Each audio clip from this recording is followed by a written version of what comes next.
Hello, my name is Josephine Lang, and I'd like to talk to you today about a wonderful emergency burn care. Everybody should have aloe vera growing at their home for burns. We all know that aloe vera is great. This is an example of an aloe vera leaf right here that I have just harvested from one of my aloe vera plants that I have growing in my house.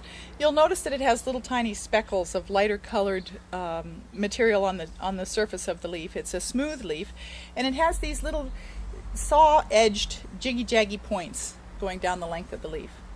And aloe vera is a wonderful plant. It has this tremendous gooey quality. I'll just sort of tease out a little here with my paring knife, and you'll see how mucilaginous this is. And what this does is this provides a coating on top of the cells that have been burned to keep oxygen or air out so that there's much less pain. And plus, aloe vera is a fabulous healer. It is loaded with emodin, naturally occurring, which helps to make the colon move. It's wonderful for healing colon problems, any kind of problems with the rectum. I've heard of people filleting aloe and packing it in there. And I'll just show you how you can fillet aloe. You just take a nice sharp knife and you just go in along the edge of the seam of the plant, very carefully, just tearing right either above or just below those little side pokey deals there.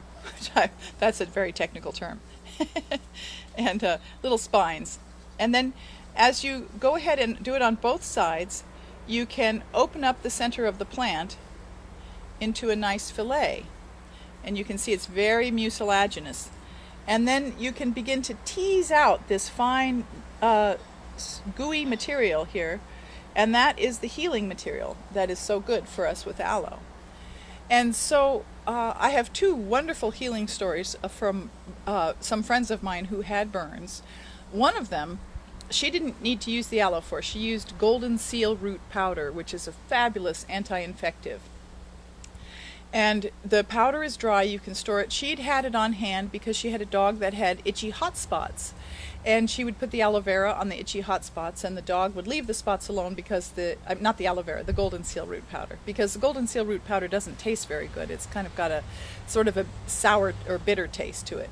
And so she would put that on there, and it would act to heal and to, creating a nice antibiotic, antiviral environment for the skin. And she found it very effective.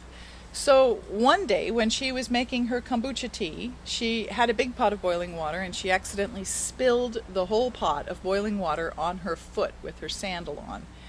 And immediately severe burn reaction, as you can imagine. And so she thought, what can I do? She opened up a drawer that had some healing things in it, saw the golden root powder in there, and just went ahead and poured a whole bunch of that powder directly onto the burn. And then she stuck her foot in a plastic produce bag and to keep it clean, and then she submerged the entire foot in the produce bag in a pot of cold water, and she felt instant relief. And so she went ahead and continued to treat that burn. She basically kept her foot in a pot of cold water most of the day, with the foot being dry because it was inside of the produce bag. And she continued to apply the golden seal root powder for several days, and I saw the burn on the fourth day, and it was nearly completely healed. So from boiling water directly poured on the foot to healed in 4 days is pretty good. The other story that I have is very similar, again with a pot of boiling water. A friend of mine had her lightweight sweater on and a shirt under that, and she tripped on her feet as she was carrying a pot of boiling water in the kitchen, and she poured the whole pot down the front of her shirt. And because she had her clothing on, her skin adhered to the clothing, and when she unbuttoned and took off her shirt and her light sweater, much of her skin came with it. And so here was this horrible raw burn, and she called me up, and I went over there, and she had an aloe vera plant. And so the first thing that we did was we used the aloe vera, and we went ahead and just made some fillet, got out all of this good goo, and just smeared it all over that burn. Just applied it liberally all over the area. And then we put we were very careful with sterility, so we put a sterile gauze bandage on it, and we changed the bandage, I believe it was twice a day. And the main thing that we did for her, which was so helpful, was I had always have on hand homeopathic hypericum, Hypericum, Hypericum. And you can get this at any healthy food store. And I like to use it in combination with homeopathic arnica, Arnica. So Arnica montana and Hypericum perforatum. But if you just say Hypericum and arnica, most of your healthy food store assistants will know what to do and will get you the right material. And so she took one little ball of each of those, mostly using the Hypericum. The arnica is very good for healing damaged tissues, and the Hypericum is excellent for nerve pain. And of course, that's what's really hurting in a burn, is the nerves. And so she would take it as often as maybe every 5 minutes at the beginning, and then maybe every 10 minutes a little later, and then maybe every 15 minutes through the first night, or every 20 minutes or half an hour, catching sleep as she could. And this burn was really quite severe. And by about the 4th day, we switched over to more of using the golden seal powder because it was getting a little too wet, the injury. The aloe vera was perfect for the start, but as it went on, progressed, we went to the golden seal root powder to dry the wound out a little bit. And that resulted in beautiful healing. At one point, she decided to go to the emergency hospital just to have it checked out.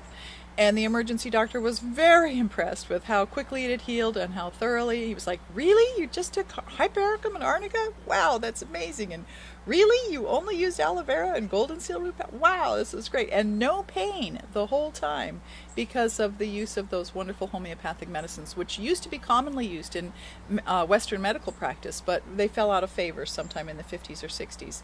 So go to your healthy food store, get some Hypericum and some arnica, have it on hand in your home apothecary, and also have an aloe vera plant growing in your yard or in your house somewhere, and have some golden seal root powder on hand, so that if ever anyone in your family or yourself should experience a bad burn, you'll know exactly what to do. I have one more wonderful burn story to tell you, and this happened to my darling friend Einar, who is my videographer. He's an amazing, wonderful person. I love him so dearly. And he had a very bad burn one day. He had been doing some soldering, and he grabbed after he turned it off, and the nozzle was still white hot. He forgot he was going to unscrew the nozzle from the propane can, and he grabbed a hold of that nozzle, and he suddenly realized, "Oh my gosh, this is really bad. I'm going to be out of commission for several days."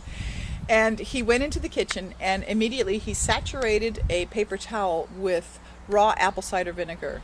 And then he went ahead and placed that on his hand, and then put a plastic bag over his whole hand and secured it at his wrist so that it wouldn't get the gooey, the wet apple cider vinegar all over everything. And he held it there for about an hour and a half, and it immediately eased the pain. And when he took that off about an hour and a half later, it was nearly healed. It was all so much better and felt really good. So another thing you want to keep handy in your kitchen is apple cider vinegar. Thank you so much for listening, and please check out my website. It's www.stepintomagic.com. Bye for now.